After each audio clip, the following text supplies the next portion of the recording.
Министре Муцунски, известувачот Вајц го откажа расправата и гласањето за нацрт извештајот за напредокот на Македонија, кој што вклучува и резолуција за македонскиот идентитет, по низата навреди упатени кон него за време на седницата. Како го коментирате сето тоа и очекувате ли дека овој извештај ќе биде сепак изгласан од АФЕТ и од страна на Европскиот парламент? Извештајот е одложен, не е откажан, што го сметаме како охрабрувачки чекор, и тоа одложен за неколку недели. Во таа смисла се уште има простор тој да биде усвоен на некој од понатамошните пленарни седници на Европскиот парламент.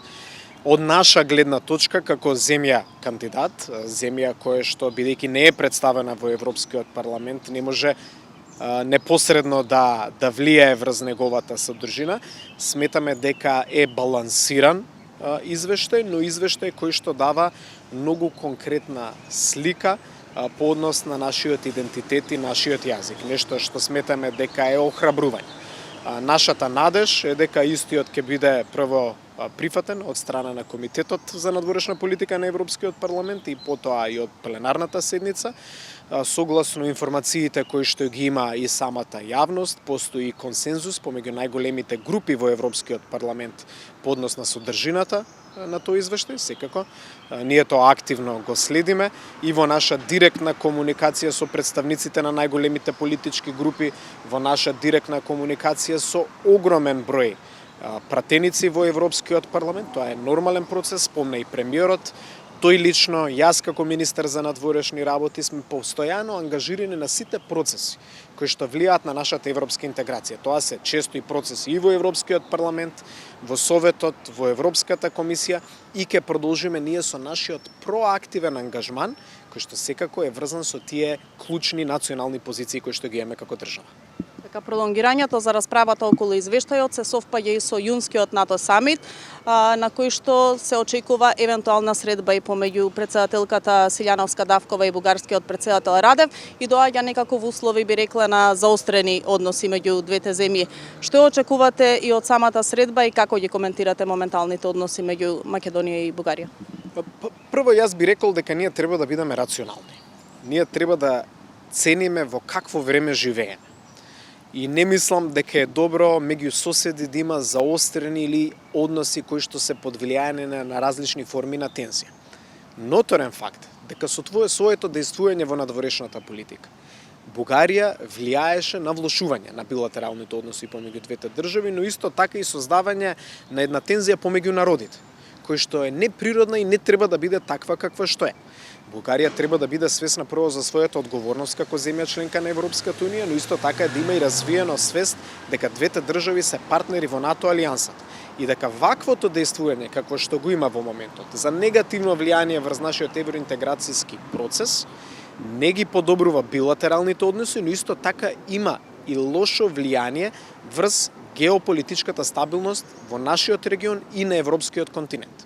И во таа смисла јас секогаш повикувам на рационалност и свесност во Софија, но и кај другите земји членки на Европската унија за потребата од поспешување на нашиот пат кон полноправно членство. На самитот во Хаг има една иницијатива предводена од раководството на Европската унија за организирање на средба помеѓу двајцата претседатели. Ние комунициравме со претседателката Силјановска-Давкова, постојано се координираме и со нејзи и со премиерот Мицкоски по овие прашања. Таа иницијатива од наша страна е прифатена. Се надеваме на одговор од бугарска страна, бидејќи сметаме дека треба да седнеме заедно и да дискутираме како сите овие процеси влијаат врз нашата земја, врз Бугарија и врз целиот регион. И очекуваме позитивен одговор. За жал, до овој момент кога го правиме интервјуто со вас, немаме позитивен одговор, но тоа беше една тема која што ја отворивме и со нашите пријатели во Париз денес, за која што разговараме и со сите наши сојузници, не само со раководството на Европската унија, туку со сите наши сојузници во НАТО и во Европската унија.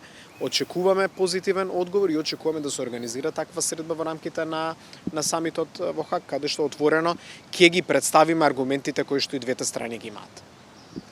Така, како коментирате онаа декларација која што едногласно беше усвоена во Бугарското собрание, со која што практично посочуваат дека нема план Б за Македонија на патот кон Европската унија и во ова насока исто така и одбивањето од бугарска страна за посредништво, еве последен таква понуда имаше од еврокомесарката Марта Кос.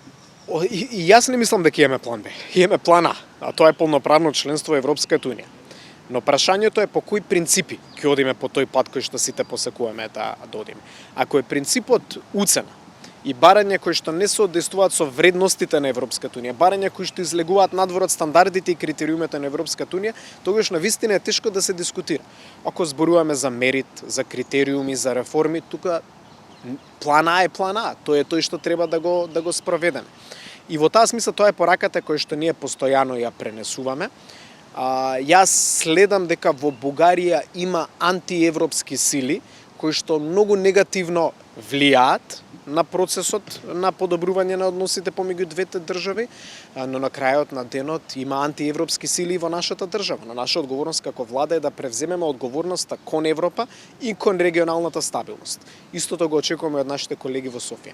Да го разберат времето во кое што живееме, да имаат сериозно гледиште кон процесите кои што се случуваат околу нас и да развијат свест дека за да обезбедат стабилност на целиот регион, треба да престанат со уцени, треба да почнеме да разговараме рационално и да почнеме да разговараме за сето она што може да не обедини.